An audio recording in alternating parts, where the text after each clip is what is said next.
ꯃꯌꯥꯝꯕꯨ ꯇꯔꯥꯝꯅ ꯑꯣꯛꯆꯕꯒ ꯂꯣꯏꯅꯅ ꯄꯥꯟꯊꯣꯏ ꯃꯉꯥꯡꯅꯩ ꯀꯣꯛꯅꯅ ꯈꯨꯔꯨꯝꯖꯔꯤ꯫ ꯉꯁꯤꯁꯨ ꯃꯍꯧꯁꯥꯒꯨꯝ ꯃꯌꯥꯝꯒꯤꯗꯃꯛꯇ ꯌꯥꯝꯅ ꯅꯨꯡꯉꯥꯏꯔꯕ ꯋꯥꯔꯤ ꯃꯆꯥ ꯑꯃ ꯑꯃꯨꯛ ꯄꯨꯗꯨꯅ ꯂꯥꯛꯆꯔꯤ꯫ ꯋꯥꯔꯤ ꯑꯁꯤꯕꯨ ꯊꯥꯕꯤꯔꯛꯄꯅ ꯑꯊꯧꯕ ꯃꯤꯇꯩ꯫ ꯅꯨꯃꯤꯗꯥꯡ ꯑꯃꯅꯤ, ꯃꯤ ꯇꯥꯕ ꯂꯩꯀꯥꯏꯒꯤ ꯈꯣꯡꯕꯥꯜ ꯃꯔꯨꯝ ꯑꯃꯗꯅꯤ꯫ ꯈꯣꯡꯕꯥꯜ ꯃꯔꯨꯝ ꯑꯗꯨꯗ ꯃꯃꯤꯠ ꯂꯪꯇ꯭ꯔꯤꯛ ꯂꯪꯕ ꯃꯨꯛꯁꯨꯛ ꯕꯨꯠ ꯑꯃꯅ ꯃꯤ ꯑꯔꯥꯛꯄꯁꯤꯡ ꯇꯝꯅꯒꯗꯕꯒꯤ ꯉꯥꯏꯗꯨꯅ ꯇꯨꯃꯤꯟꯅ ꯁꯨꯞꯆꯤꯜꯂꯒ ꯄꯥꯛꯊꯔꯤ꯫ ꯑꯉꯥꯡꯗꯣ ꯊꯣꯛꯂꯛꯇ꯭ꯔꯤꯕ ꯖꯥꯠꯂꯥ? ꯃꯥꯅ ꯅꯨꯃꯤꯗꯥꯡ ꯈꯨꯗꯤꯡꯒꯤ ꯍꯪꯉꯣꯏ ꯇꯟꯗꯟ ꯐꯣꯇꯣ ꯀꯥꯞꯄꯗꯣ ꯉꯁꯤꯗꯤ ꯃꯥꯒꯤ ꯃꯣꯕꯥꯏꯜꯗ ꯑꯩꯒꯤ ꯇꯝꯊꯤꯔꯕ ꯁꯛꯇꯝ ꯑꯁꯤ ꯎꯍꯟꯕ ꯇꯥꯔꯦ꯫ ꯀꯅꯥꯅꯣ ꯀꯟꯅ ꯀꯞꯂꯤꯕ ꯑꯉꯥꯡꯁꯦ? ꯁꯣꯝꯗ ꯕꯨꯡꯉꯣꯗꯣ ꯐꯃꯨꯡꯗ ꯋꯥ ꯀꯞꯂꯤ, ꯑꯗꯨꯒ ꯃꯃꯥꯅ ꯆꯥꯛꯈꯨꯝꯗ ꯆꯥꯛ ꯀꯟꯅ ꯊꯣꯡꯂꯤ꯫ ꯕꯨꯡꯉꯣꯒꯤ ꯃꯃꯥ ꯊꯝꯕꯥꯜꯅ ꯆꯥꯛꯈꯨꯝꯗꯒꯤ, "ꯅꯪ ꯀꯞꯄꯝꯃꯨ, ꯑꯩ ꯂꯥꯛꯄ ꯐꯥꯎ ꯀꯞꯄꯝꯃꯨ. ꯂꯥꯏꯔꯤꯛ ꯄꯥꯎꯁꯨ ꯌꯥꯗꯕ, ꯃꯣꯕꯥꯏꯜꯗ ꯇꯧ ꯂꯩꯕ ꯅꯪ ꯀꯞꯄꯝꯃꯨꯀꯣ. ꯅꯪ ꯑꯩꯅ ꯃꯄꯥꯟꯗ ꯕꯨꯠꯀ ꯐꯣꯇꯣ ꯀꯥꯞꯃꯤꯟꯅꯍꯟꯒꯦꯕ, ꯂꯩꯔꯝꯃꯨ ꯅꯪ." ꯕꯨꯡꯉꯣꯗꯣ ꯍꯦꯟꯅ ꯀꯞꯄꯛꯏ꯫ "ꯏꯃꯥ, ꯑꯩ ꯀꯤꯌꯦ, ꯑꯩ ꯃꯄꯥꯟꯗ ꯊꯝꯒꯅꯨ." "ꯀꯔꯤ? ꯂꯩꯔꯝꯃꯨ, ꯅꯪ ꯍꯧꯖꯤꯛ ꯕꯨꯠꯀ ꯃꯣꯕꯥꯏꯜꯗ ꯐꯣꯇꯣ ꯀꯥꯞꯍꯟꯒꯦ ꯈꯪꯅꯤ." "ꯏꯃꯥ, ꯑꯩ ꯃꯄꯥꯟꯗ ꯊꯝꯒꯅꯨ, ꯀꯤꯌꯦ, ꯑꯃꯨꯕ ꯃꯌꯥꯝ ꯂꯩ." ꯃꯤꯌꯥꯝꯅ ꯈꯧꯇꯛ ꯆꯥꯅꯕ ꯈꯣꯡꯕꯥꯜꯗꯨꯗ ꯑꯉꯥꯡ ꯆꯥꯕꯤ ꯀꯧꯕ ꯕꯨꯠ ꯃꯆꯥꯗꯣ ꯈꯥ ꯋꯥꯡ ꯀꯣꯏꯔꯩꯔꯩꯗꯨꯅ ꯑꯃꯨꯛ ꯌꯦꯡꯉꯤ꯫ ꯁꯨꯝ ꯀꯨꯜꯂꯒ ꯂꯩꯕꯁꯤ ꯌꯥꯝ ꯋꯥꯏꯗ, ꯐꯝꯅꯤꯡꯉꯤ." ꯑꯉꯥꯡ ꯆꯥꯕꯤ ꯕꯨꯠꯇꯣ ꯇꯞꯅ ꯍꯧꯒꯠꯂꯛꯄꯒ ꯈꯣꯡꯕꯥꯜ ꯃꯊꯛꯀꯤ ꯂꯝꯕꯤꯗꯨꯗ ꯆꯠꯂꯝꯕ ꯅꯨꯄꯤ ꯑꯃ ꯕꯨꯠꯇꯨ ꯎꯕꯗ ꯂꯥꯎꯔꯒ ꯆꯦꯟꯈꯤ꯫ ꯂꯩꯀꯥꯏꯗꯨꯒꯤ ꯏꯃꯨꯡ ꯑꯃꯗ ꯍꯅꯨꯕꯤ ꯑꯃꯅ, "ꯀꯅꯥꯅꯣ ꯑꯣꯟꯊꯣꯛꯀꯟꯅ ꯂꯥꯎꯈ꯭ꯔꯦꯗ? ꯃꯁꯤꯒꯤ ꯈꯣꯡꯕꯥꯜ ꯃꯄꯥ ꯑꯁꯤ ꯃꯩ ꯑꯃ ꯊꯥꯜꯂꯣ ꯍꯥꯏꯕꯕꯨ ꯂꯩꯀꯥꯏꯒꯤ ꯑꯉꯥꯡꯁꯤꯡꯁꯤ ꯃꯅꯥꯗ ꯍꯥꯞꯇꯦꯅꯦ. ꯍꯩ ꯂꯩꯍꯥꯎ, ꯑꯉꯥꯡ ꯇꯨꯏꯁꯟ ꯆꯠꯈꯤꯕꯗꯣ ꯂꯧꯔꯨꯗ ꯌꯥꯔꯣꯏ." "ꯃꯄꯥ ꯆꯠꯈꯤꯕꯅꯤ ꯏꯃꯥ." "ꯑꯗꯨ ꯑꯣꯏꯔꯁꯨ ꯑꯩ ꯍꯥꯏꯐꯦꯠꯇꯪ ꯊꯣꯛꯄꯤꯔꯨꯈꯤꯒꯦ." ꯑꯁꯪꯕꯤꯗꯣ ꯃꯄꯥꯟꯗ ꯊꯣꯛꯂꯛꯄꯗ ꯑꯔꯥꯞꯄ ꯌꯨꯝ ꯑꯃꯗ ꯕꯨꯡꯉꯣꯅ ꯀꯞꯄꯗꯣ ꯏꯕꯣꯛ ꯑꯁꯪꯕꯤꯅ ꯇꯥꯔꯝꯃꯤ꯫ "ꯑꯁꯨꯛ ꯌꯥꯝ ꯂꯝ ꯍꯦꯟꯕ ꯑꯉꯥꯡꯁꯤꯕꯣ, ꯃꯁꯤ ꯃꯣꯕꯥꯏꯜ ꯃꯦꯠꯄꯒꯤ ꯀꯞꯂꯤꯕ ꯑꯣꯏꯔꯝꯒꯅꯤ ꯃꯥꯒꯤꯁꯦ. ꯏꯁꯨ ꯂꯧꯔꯨꯕꯅ ꯐꯔꯅꯤ ꯁꯤꯗꯤ." ꯏꯕꯣꯛꯇꯣ ꯑꯉꯥꯡ ꯆꯥꯕꯤ ꯕꯨꯠ ꯂꯩꯐꯝꯂꯣꯝꯗ ꯂꯥꯛꯂꯦ꯫ ꯑꯉꯥꯡ ꯆꯥꯕꯤꯁꯨ ꯕꯨꯡꯉꯣꯗꯣ ꯉꯥꯏꯕꯗ ꯇꯨꯝꯅꯤꯡꯂ ꯃꯥꯜꯂꯦ꯫ ꯈꯣꯡꯕꯥꯜꯒꯤ ꯀꯥꯆꯤꯟꯗ ꯇꯥꯁꯤꯜꯂꯒ ꯑꯃꯨꯛ ꯎꯏꯔꯤ꯫ ꯃꯥ ꯁꯠ ꯊꯣꯛꯂꯛꯄꯒ ꯃꯥꯅ ꯍꯪꯉꯣꯏ ꯇꯟꯗꯟꯗ ꯐꯣꯇꯣ ꯀꯥꯞꯄꯒ ꯑꯩꯅ ꯁꯠ ꯂꯥꯎꯅ ꯆꯦꯟꯁꯤꯜꯂꯒ ꯈꯪꯍꯜꯂꯒ ꯍꯥꯠꯂꯕ. ꯑꯗꯨꯕꯨ ꯉꯥꯏꯍꯥꯛꯇ ꯎꯏꯈꯤꯒꯦꯗ, ꯉꯟꯁꯨ ꯉꯜꯂꯤ. ꯀꯅꯥꯒꯤ ꯏꯃꯨꯡꯗꯅꯣ ꯊꯥꯎ ꯉꯧꯕꯒꯤ ꯃꯈꯣꯜ ꯇꯥꯔꯤꯕꯁꯦ? ꯑꯣ, ꯑꯗꯨꯅꯤ ꯑꯩꯅ ꯍꯥꯏꯔꯤꯁꯦ. ꯃꯇꯝꯁꯤ ꯌꯥꯝꯅ ꯉꯜꯂꯤ, ꯃꯤ ꯆꯥꯛ ꯆꯥꯅꯗ꯭ꯔꯤ, ꯉꯥꯏꯍꯥꯛ ꯎꯏꯕ ꯌꯥꯈꯤꯅꯤ." ꯁꯣꯝꯗ ꯏꯕꯣꯛꯇꯣ ꯂꯝꯕꯤꯗ ꯆꯠꯅ ꯀꯅꯥꯒꯤ ꯏꯃꯨꯡꯗꯒꯤꯅꯣ ꯃꯅꯝꯁꯦ ꯌꯥꯝ ꯅꯨꯡꯁꯤꯅ ꯊꯥꯗꯣꯔꯛꯈ꯭ꯔꯦꯗ. ꯏꯕꯣꯛꯇꯣ ꯃꯅꯝ ꯁꯨꯠ ꯅꯝꯃꯤ. ꯃꯥꯒꯤꯁꯤ ꯎꯀꯥꯕꯤ ꯊꯥꯎꯗ ꯇꯥꯎꯕ ꯑꯣꯏꯒꯗꯣꯏꯅꯤꯅꯦ. ꯏꯆꯥ ꯅꯨꯄꯥ ꯑꯔꯤꯛꯄ ꯑꯃ ꯄꯣꯛꯂꯨꯗꯅ ꯉꯥꯒ ꯆꯥꯈꯤꯗꯕ ꯀꯨꯏꯔꯦꯗ. ꯏꯪꯈꯣꯜ ꯃꯃꯥꯡꯗ ꯄꯨꯈ꯭ꯔꯤ ꯃꯆꯥ ꯑꯃꯠꯇ ꯇꯧꯁꯦ ꯍꯥꯏꯕꯁꯨ ꯀꯔꯤ ꯃꯣꯏꯒꯤ ꯊꯥꯡꯒꯣꯜ ꯂꯦꯟꯕꯤ ꯃꯥꯟꯕ ꯇꯦꯁꯤꯕꯤ ꯍꯥꯏꯕꯔꯥ ꯀꯔꯤꯌꯦ ꯂꯩꯕꯥꯛ ꯀꯣꯠꯅꯕꯗꯣ, ꯃꯗꯨ ꯋꯥꯏꯕ ꯁꯦꯜ ꯌꯥꯝꯅ ꯂꯧꯏ ꯍꯥꯏꯗꯅ ꯄꯨꯈ꯭ꯔꯤ ꯇꯧꯁꯦ ꯍꯥꯏꯕꯁꯨ ꯌꯥꯈꯤꯗ꯭ꯔꯦ. ꯀꯔꯤꯅꯣ ꯑꯁꯤꯒꯤ ꯈꯣꯡꯕꯥꯜ ꯃꯌꯥꯒꯤ ꯃꯩꯁꯤ ꯉꯁꯤꯗꯤ ꯉꯥꯜꯂꯝꯃꯤꯅ. ꯂꯩꯀꯥꯏꯒꯤ ꯅꯍꯥꯁꯤꯡꯅ ꯑꯩꯅ ꯅꯍꯥꯟ ꯍꯥꯏꯔꯝꯕꯗꯨꯒꯤ ꯃꯩ ꯊꯥꯜꯂꯝꯕ ꯑꯣꯏꯕ ꯇꯥꯏ. ꯇꯦꯂꯤꯚꯤꯖꯟ ꯃꯈꯣꯜꯁꯤꯡꯁꯤꯅ ꯏꯍꯦ ꯁꯤꯅꯦꯃꯥ ꯀꯥꯞꯄꯤꯕ ꯑꯣꯏꯔ ꯃꯥꯜꯂꯦ. ꯃꯁꯤꯕꯨ ꯍꯣ ꯍꯥ ꯍꯥꯏꯔꯛꯂꯒ ꯀꯅꯥ ꯑꯃꯠꯇ ꯇꯥꯔꯔꯣꯏꯅꯦ. ꯑꯥꯗ ꯂꯥꯛꯏꯕꯁꯤꯕꯨ ꯏꯕꯣꯆꯧꯕ ꯃꯄꯥ ꯃꯆꯥ ꯅꯠꯇ꯭ꯔꯅꯦ? ꯃꯥꯅꯤꯅꯦ." ꯁꯣꯝꯗ ꯏꯕꯣꯛ ꯑꯁꯪꯕꯤꯒꯤ ꯃꯆꯥꯅꯨꯄꯥ ꯏꯕꯣꯆꯧꯕꯗꯣ ꯃꯆꯥꯅꯨꯄꯥ ꯑꯄꯤꯛꯄꯗꯨ ꯄꯣꯔꯒ ꯒꯝ ꯂꯥꯛꯏ. "ꯍꯧꯖꯤꯛꯀꯤꯗꯣ ꯑꯣꯏꯒꯗꯣꯏꯅꯤ, ꯑꯉꯥꯡ ꯆꯥꯕꯤꯕꯨꯗꯣ. ꯀꯔꯤꯅꯣ ꯍꯧꯖꯤꯛ ꯑꯩꯒꯤ ꯇꯨꯡꯗ ꯃꯤ ꯃꯈꯣꯜ ꯑꯃ ꯇꯥꯈꯤꯕꯗꯣ? ꯍꯩ ꯏꯕꯨꯡꯉꯣ, ꯅꯄꯥ ꯆꯦꯜꯂꯦ, ꯅꯪ ꯀꯟꯅ ꯀꯣꯜꯂꯛꯎꯀꯣ." ꯃꯆꯥꯅꯨꯄꯥ ꯊꯣꯏꯊꯣꯏꯅ, "ꯄꯥꯕꯨꯡ ꯀꯤꯒꯅꯨꯋꯣ, ꯕꯨꯠ ꯊꯣꯛꯄ ꯈꯣꯡꯕꯥꯜꯗ ꯅꯠꯇꯤꯌꯦ, ꯑꯩꯈꯣꯏꯅ ꯆꯠꯂꯤ ꯂꯝꯕꯤꯁꯦ ꯇꯨ ꯑꯥꯒꯤ ꯁꯣꯔꯣꯛ ꯃꯆꯥꯒꯤꯁꯤꯅꯦ." ꯏꯕꯣꯆꯧꯕꯗꯣ ꯆꯦꯟꯕ ꯂꯦꯞꯄꯒ, "ꯊꯣꯏꯕ, ꯅꯄꯥꯁꯨ ꯀꯤꯒꯟꯈ꯭ꯔꯕ ꯍꯥꯏꯗꯨꯅꯤ. ꯅꯪꯒꯤ ꯇꯨꯏꯁꯟꯁꯦ ꯌꯨꯝꯗ ꯑꯣꯖꯥ ꯀꯧꯔꯒ ꯑꯣꯏꯅ ꯇꯝꯍꯜꯂꯁꯤꯔꯣ ꯍꯥ? ꯅꯣꯏ ꯑꯣꯖꯥ ꯊꯥꯗꯣꯏꯗꯣ." "ꯕꯥꯖꯤ, ꯅꯪꯗꯤ ꯌꯥꯝ ꯂꯤꯛꯏꯗꯨꯗꯤ. ꯍꯧꯖꯤꯛ ꯐꯥꯎꯕ ꯇꯨꯏꯁꯟꯒꯤ ꯁꯦꯜ ꯄꯤꯗꯦ. ꯃꯤ ꯃꯃꯥꯡꯗ ꯏꯀꯥꯏ. ꯑꯣꯖꯥ ꯅꯨꯄꯤ ꯂꯧꯕ ꯅꯨꯄꯥꯗꯨꯒꯤ ꯃꯃꯥꯡꯗꯁꯨ ꯏꯀꯥꯏ ꯑꯩꯗꯤ." "ꯍꯩ, ꯅꯣꯏ ꯑꯣꯖꯥꯗꯨꯗꯤ ꯁꯦꯜ ꯂꯧꯗꯕꯅꯤ, ꯏꯀꯥꯏꯅꯨ." ꯏꯕꯣꯆꯧꯕꯗꯣ ꯆꯠꯅ, "ꯊꯣꯏꯕ, Hojiki matamda ikai ba yade ko. Ikai ba khanglaba mi oidre. Nabok natrane. Ada lambi da lepaga. Mi gi maning sida insang manam namlaga family basibo. Ibo sabado mama gi manak yauri. Somda angang tuition tawhamda thadoi do angang singi larik loisinbiri. Aduga thadoi gi mapuroi ba pathauna sumangda ahal amaga mai phutekli. Ibungo. Aidi noise thengna halningdabani. Mafamdo yamna tamnabani. Noina thengnadabagi thajadabani. Angang sabi buto sathibani. Mina lambi chatlingai. Lambi mamangda samlaga chenkhiba. Khongbaldagi chongkhalapa. Uda nomlaga mi kihan khanganba yam tawbani. Hoi. Noina ki bidraga budi karisu tarukloi. Itomta gari machaga thauraga halakpa yaba nate. Gari maningda kanna chinglaktoini. Somda mangoldagi thadoina. Damcha ai loire hannaba tawrasiro. Kukhungadi loire. Lau, gari so ingbagi star haudo mande. Ai start taramge. Kura, ai thoamage. Hoi, phare. Ai lehaure ko. Pathauga thadoi ga do lambi da gari thorakli. Nangde sauning bana loiramnani. Aidi kai saudiba. Ipu kunjogi wari da. Oh, adudi saududa. Ma haido asumba wari ni. Kai wari no haise. Ha, wari ro haise. But kinida. Thadoi du pathauna but palakpada gari maningda kini yengthoi. Aduga pathauda tapna koli. Kinuda but masani. Ngasidagi chahi ama ani gi mamangda. Tu sorok masagi lambi ekhoina phaudoise asida. As yai to wari do. Asongi lambi sida chase gari do khama mamai lero. Ngaiko. Kaidano angang makana kapi sibodamcha. Pathaudo gari machado khamaga songi lambi romdani sorok macha romda angang ngai to male thadoi do ngak tumina lei thadoi do angang kapadam muna taraga kamai tawba mama mapa oira jano asuk thenga si phawba asumaina angang ka phalise damcha aigi mobile di nangi mobile di aina pairi kaino kawe ai ngasai nangon ta pikibani ko damcha Asiangang si Themuse. Mama mapada phajana hairamse. Sumaina namidang angang kapanba phate dan taklamse. Hoi, lau chaluse. Moi ani do angang kapiba yumdogi thonggang da lepaga. Ho mi lei bro. Ngasai degi kapliba angang dudi bungo ni. Bungo gi mama thambalna. Kanano? Ngaw bro sibo. Namidang da ho palaga mi kauri sibo. Leye, tholak le. Pathauga thadoi ga do bungogi manakta family pathauna angang se themo dana thadoi nangi khauda asapo kamta yaudrabo ibungo asapo kinate mobile pairaga mobile da photo kapa video kapa sanaruge hairini adugi ningai ni magi do ado aidi numidang di mobile thoaning de ibungo numidang kapa phate ko numidang kapa di lai phatabana phaba lakani bungo du kapa to oga Andude aigi haubi piyo. Hey, nang lam yam helakadawri. Ada napagi phamungda leriba sapoto hana charuso. Itema, tamodi halakri bro. Lohong chakibani. Nupi thinba yauramani. Koibadi pamjakhraba. Kigali duga.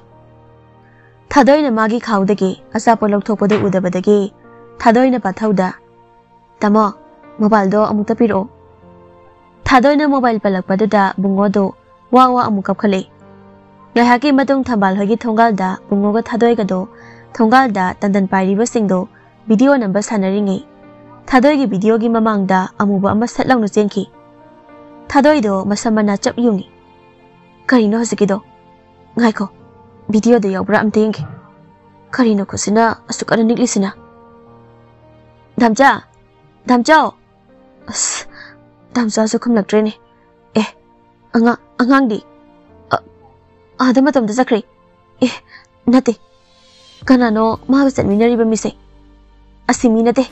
Anganga satminari ba se mi nate. Butni tamnarai ni. Damcha. Bungodo nemtrick nemba.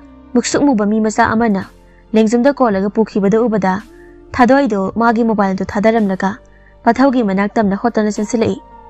Angakpa amana Thadoina sensilakliba yum adudi Thambalgi yum oiramdre yum adusu thong he hangdokpaga pumamamlaga leiramle Thadoidu khangsela muchen thoklaga yumdogi sumangda lepi si kanagi yumno ai ngasai changabo yumdo sinate Damcha pathona kada de lekhraba aina changlapa thongaldo kadom da lekhrage Damcha ai amta thiro ai lai onare ai lai onare Damcha ai amta kauro karino amamba yu manusida mai amu ngalaise mobile gi flash ni ngalise Miku kharagi matong angang masama amamba yu manung aduda mobile da photo phangkal ta kapaga amamba ka du thungnaba koi chencheli Thadoi do sumang matong da chenthori angang duna chenbada thadoi do angang duna ukhibagi maongda amamba yumdagi thongjel maram da lepaga mamit khakta panba mana masimbal yaudaba masaktuna Thadoi da munna yenglakpaduda Thadoi di kanna lauramnaga wanthakre Somdan amuk bungo do angang sabi but masadu ka khongbalda angang sabi butuna bungo nang namit khudingi khongbal sidala uko kadaino nangi mobile do aiga photo kapsi aidi mobile purakte ado nang kanano ayum da chalage ai nang kiye ki ba yade nang na ki ke dabadi ai nate tu ada yum ama leise asida changlaga kiyo asigi yum se kai lege ha But laibani nang but uning labadi asida changuko Bungo do angang sawi butna kudom bithili ba yumda da yengbada amamba yumda da mobile gi flash ngan bagi mami lapna uba phanglami amamba asukpa yumado gi wari sulairi Miku kharagi matongni bungo na khongbal duda wan tharaga taraga leirambado Pathau do khongbal duda mobile gi torch ta thalaga Thadoi na kadai de sakraba Thadoi ho Thadoi Ipungo nang asigi amamba yum sida amukta sangera Thambaldi peri machanapa da pamlaga lehauri Pathau do wa ngangde yumduda dongdong sensinki Pathau do amamba yumdugi sumangduda mobile gi torch thalaga Thadoi karino ada thongjel da mi ma khongama imung da gili thorpa urise Thadoi gi phina na trust da taisha Pathau do Thadoi tamna sensele Thadoi gi masamdo kana gumba amana pairaga amamba imung adu da chinglaga pusinba mali magi phibam do Laikai gi yum singso mapal gi mai loina thangana rakle mi khara maso lambi leirakta phi in induna thongnare Pathau no Thadoi da pamlaga thongalom da tholakpada Laikai gi halamana Pathau da masigi na pi maja sibo Ishu lai takpa duna tabrane mani ne madi yumsida kamdong na changluriba Thadoi na masamana makhut masa homdrak taraga Pathau na thangaga thambalgi yumda pukre Thambal na bungo do mayai ka dei falaga marai bakta nuksit kana kamli Itaima warobi bayade ko Thadoi se wakhalak laga yumda pujakrage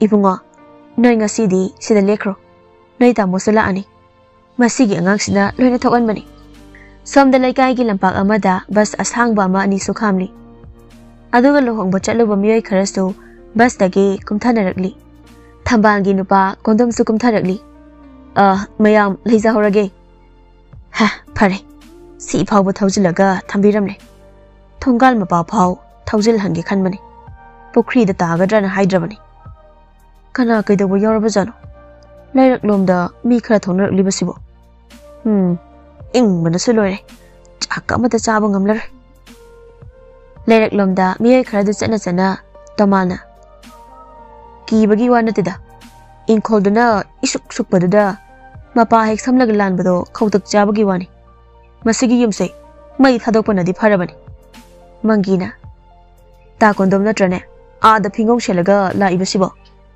o lohong bhalakli mali kondom do kabo khara supairi Thibong lawa tomal su yauri ni kabok si isagi ni loshinge Moi masel so sakmai unare kondom na kaidabu yawnare mayam nupi anganga chenba songba yawbro yawde dai taw Thambal gi yumda nupa na ha ama changkhibani kanano karino hangba sangsirana haifet yokshilambani. Kondom do tomalgi wado magi thamoida haifet nungai daba phawi. Mangi do tomal da haifet yenglaga tada wari se amada haidokidori. Angang larik tak palakpa angang aktani. Makharom khora kunjogida angang tuition tawba matai manauduni. Khomdramgi ingkholda housing haki mamangda lai ongnabani. Mangi do tomalda khani yengi. Tanjadu da kondongi furi khauda chahi 15 paireklaba Nokia mobile gi ring ama khanglaksili. Moi ahom do khangpre amu khangi. Hos thambani ne. Phare mem kainarasi aiso changnaba tawragi. Moi ani do mayum lamda chanakri. Kondom do sarok machagi amamba yumda lamna amu su yengli. Aduga yum lamda lakli. Nongmani ni di thadoi do angang laik tak pachatre. Pathauna senaraga leire. Apokpa amuda khurum thoksira thadoi. Damcha khurum drasu yanida. Laimang phawbada chango sira damcha. Lau changurasi. Ai wai amuda hana tai thoklamge. Tairen mana kharaso theklamge. Pathau do laimang do wai sitokli aduga thadoi su tapna hawalaga dari da kumtharaga. Pukningi awaba nungai taba pumnama. Apokpi nangna kohan biyo ko ngasidagi. Moi ani do laimang da family pathauna. Hainaba mafam nama. Aduga tamna rai thokfam nama. Thadoi nangi wari dunadi ai moi gi lekaida hangba ama mathau tai. Nangna uribadugi maram ai chapchana khangni. Itai mana haibada madugi ingkhol duga thangnaba imung khara yum thadoklaga chanakhre. Chapchaba maram haiba ngamde hai moisu. Damcha ai moiramda angang lek tak pachatpa kire. Ai leringai kanamtana kiba yade. Ai yam thina penre. Ingkhol dugi maramda laikai duda akhang mi kharadi leiramgani dana. Namit nini humnigi matongni thadoina lai taklamba angang singdugi ahal laman kharasu thadoi hoida lai. Mera ka winapi amana thadoida. Karigino noi anina sarok macha lambi duda chalori badubo. To asi sigi warisi. Thadoi angang exam su kuidre. Nangai khoida legi su leiro. Pathau yauna leiro. Ka asoba amaso hanglibani. Namidanga thengbada hanbado hallanu. Exam loibaga angang sing laik takpasu loiradabani. Yani daine. Yam ka shula panate. Madam khara ngangkana la alore. Ngangkhatpado yaroi ni bungo. Angang mahi tamba halakpadi pung ahuma dawai da ngaktani. Ningtham tha matamni. Thadoi do khumpham khangdri. Pathau do thadoi de yenglaga. Izat ki wafam ni tawribase. But ongnabadagi angang laik takpa lakpa tokre haibasidi. Laikai se aini yonbaga chap manadoini ne. Natraga angang sina sel thidabadagi laik takpa lakhidrena amuk sandokpidoini. Maramdi aikhoidi sel lauraga laik takpa nate.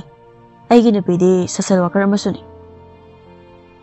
Damcha angang singi exam gi yengaga lairase. Namidang chatpadudi yamki. Hoi fare. Ine hoiga puna chakrasi. Ahal singda hairamo. Ine aikhoidi sida yung wairaga leijabani. Lamna mayang ifalni. Thadoina sugunu ningoni. Phare puba yaba kari no khara puraklo. Kari asauba sida hapchelo. Pathauga thadoiga do lakliba ahal singduga puna chatkre. Nami kharani amu haukre somda thambalde bungo senabada thaba ama oire. Bungo do angang sabi buto thengnarubadagi lamso okhak hengatpagum tawrakli.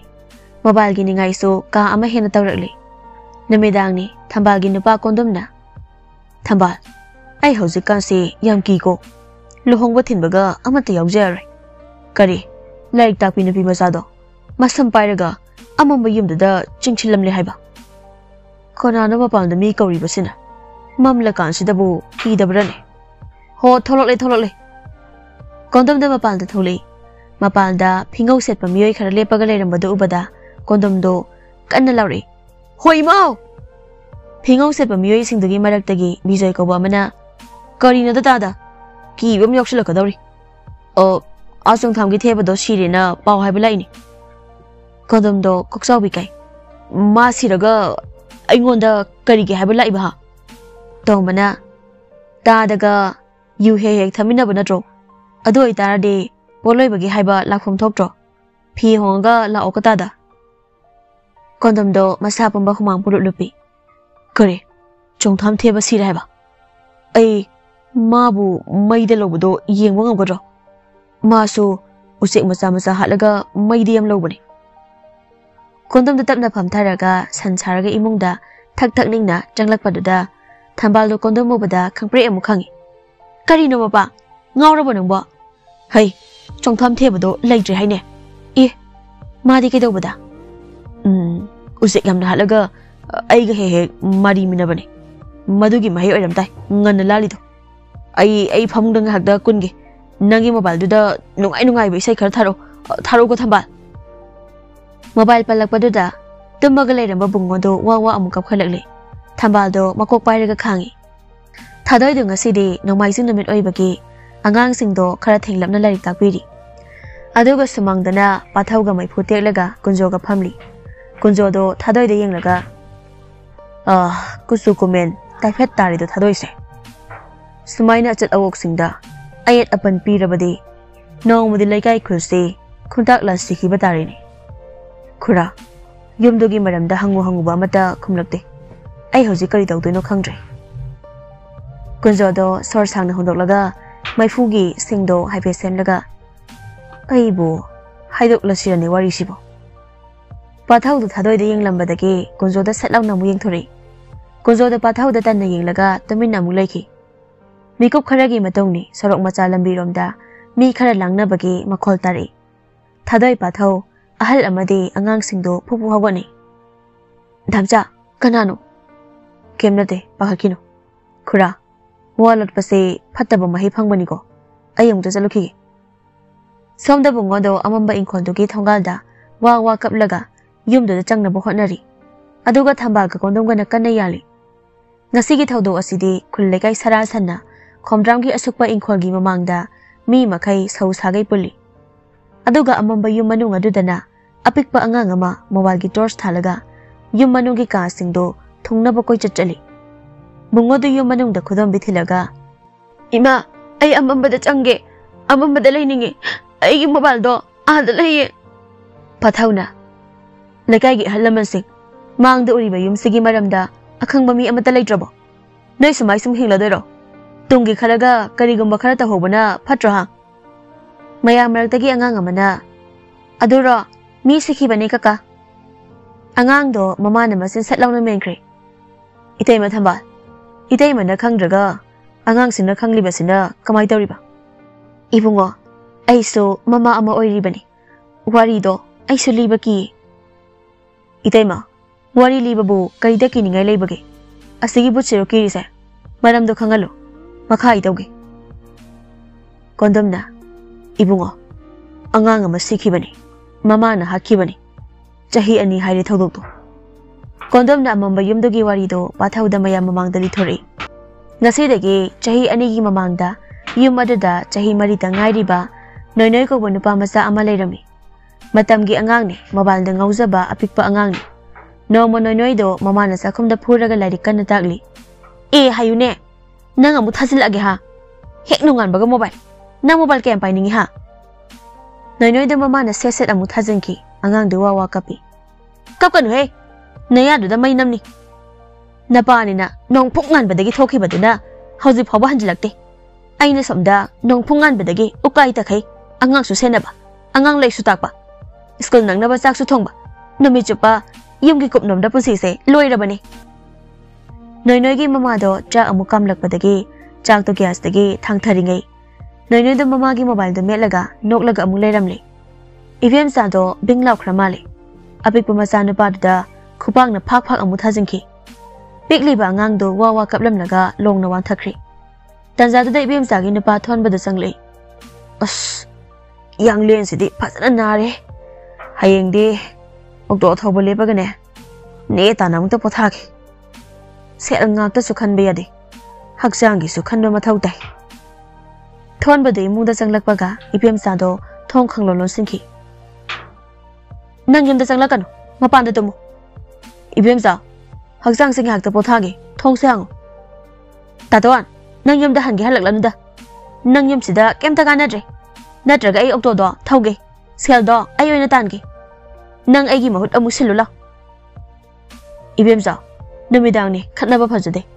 ahal laman pandaba yumni kawgano ibemcha do thongdu khang hangdori aduga pikliba masana pado laktana inthori noinoi do mapanda sitlaga tai pikliba karimada khangjadriba nungshiraba angang do wantha kapli thonbado wangang de ibemcha do tap takai futhari ibemcha so thonbada khuthan balepte moi ani do hanaba kawbo leitana kana khatnari ngai noinoi do sumangda ibemcha gi mobile do amuk pairam le aduga harau video namlaga noaga phamlaga leiringai ibemcha do machanupa da phibam amada saune nglaga thonbana he buba okto mathakta yepa chai achobado sensilaga satlaga noinoi gi narumda poplauna kansinki noinoi do makhong haipe kauramlaga tamina laikre adubo noinoi gi nungshiraba mamit ani dudi mamada uiri yengli noinoi gi manakong manaton maya dusu ina tap tari thonbado machanupa gi manakta okhuna kaplaga phamthari ibemcha dudi tamina phamlaga laikre kondom do wari liba loiraga source thangna hondoklaga pathauda wari se dungai bani adum ibung tiliba mayam dusu tamina leinari mama mapadi kaida laikhraba tamo pathaugi tungdagi ibo asangmina mi haladi sajiwa jelda leiba tabani kaino ayukni thadoi pathauga do noinoi gi sifam sumang da lepaga yamna thamoi sok pathaudo oibagini ne moina wari se ningsing batanari base thamcha wari se khangbade aisu kiba phabagum tawi yumsigi wari sina aigi thamoida awaba nungai taba amasu phawali ado moigi lekai sina laitingi tharama mata pangtho pikhidraba jalo pathauga mai he tekmina ba ahal kunjo do susangli aina budi phana haijabani angangi masado chahi manga sujri mai changba yade leibak da phumsi haibani adubu imung sigi miyoi ni haiba kanagumbi amata tholak tabadagi lamlai police laaga pukre aduga lengak na poloikre maramdi mama mabadu police na phakhrabani na police na budi laigai khunda hairami adubu khunna so wahai amata haikide risk loba ngamdogbo mande hairakpadagi police na asibado pukhibani bungo pusel yamna pipa lekai ne sorati sonkhibra khura kari amata tawkhidre sorat sonbasu yaroi pikliba ngang ni lai gi tharong khak pangthokadabani yumsida changba tannabadagi tumina leinakre